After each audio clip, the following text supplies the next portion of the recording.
మా ఊరు వెళ్ళినప్పుడు తీసిన వీడియో. మా పాప చిన్న పాప ఏమంటుందంటే, పెద్దనాన్న మీరు ఇక్కడ ఏమీ దొరకలేదన్నారు కదా, పెద్దమ్మకి అన్నీ ఉన్నాయి కదా, షాప్ కనుక్కోవడం కష్టమైంది కదా అని. యాక్చువల్గా ఆ షాప్ని రిలోకేట్ చేసినందువల్ల మేము అది ఎక్కడుందో తెలుసుకోలేకపోయాము. నాకైతే మేముండే ఇంటికి ఇప్పుడు ఒక 2 చిన్న స్టాచ్యూస్ అవసరమైనాయి. ఒక 3-4 ఇయర్స్ నుంచి అవి కొనుక్కోవాలని, కానీ ఎప్పుడూ కుదరడం లేదు. అందుకోసమని ఇప్పుడు మనకి ఊర్లలో సిమెంట్ అచ్చులు వేస్తూ ఉంటారు కదా, అక్కడికైతే వచ్చేసాము.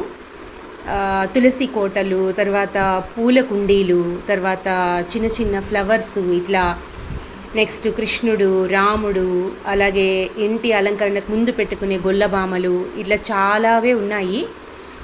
సో నేనైతే ఇందులో నుంచి నాకు కావాల్సిన ఒక 2 స్టాచ్యూస్, అలాగే కొన్ని పువ్వులు పికప్ చేసుకున్నాను. ఇక్కడ చూడండి, చాలా రకాల పూలు ఉన్నాయి. ఇందులో కొంచెం చిన్న సైజు మేము ఒక వెరైటీ తీసుకున్నాను.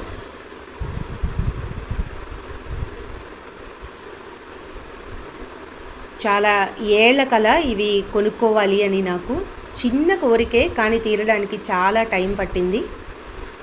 అలాగే చూడండి, ఇక్కడ మనం కలిసెము అంటే ఇంటి ముందు గుమ్మాల ముందు కానీ, లేదంటే మన పెరట్లో కానీ ఇట్లా పెట్టుకుంటాం కదా, అలంకరణలకి గోడల మీద కానీ చూస్తూ ఉంటాం మనం, సీలింగ్కి కానీ, అలాంటివన్నీ దొరుకుతున్నాయి.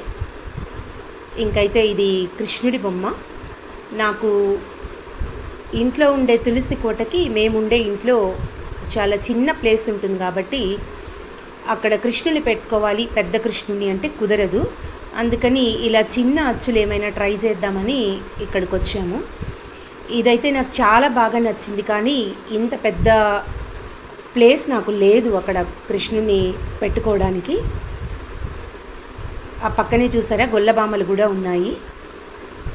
అన్ని రకాలు ఓము, తర్వాత మనకి తిరునామాలు, ఫ్లవర్సు, చాలా రకాలు. ఇది అది అని ఏం లేదండి. మనకి ఏమన్నా కావాలన్నా కూడా వాళ్ళు మళ్ళీ అవి మనకి తయారు చేసిస్తారు, వాళ్ళ దగ్గర అచ్చు కనుక ఉంటే.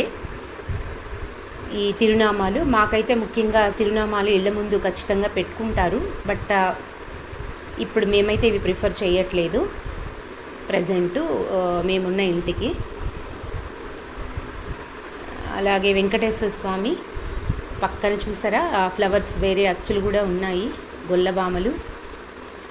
విఘ్నేశ్వరుడు, మాకు వాస్తు ప్రకారం విఘ్నేశ్వరుడు పెట్టాలన్నారు కాబట్టి ముందు కూడా మీకు ఒక విఘ్నేశ్వరుని చూపించున్నాను కదా. సో ఎవరిని తీసుకోవాలి, పెద్దదవుతుందా చిన్నదవుతుందా అని చూస్తూ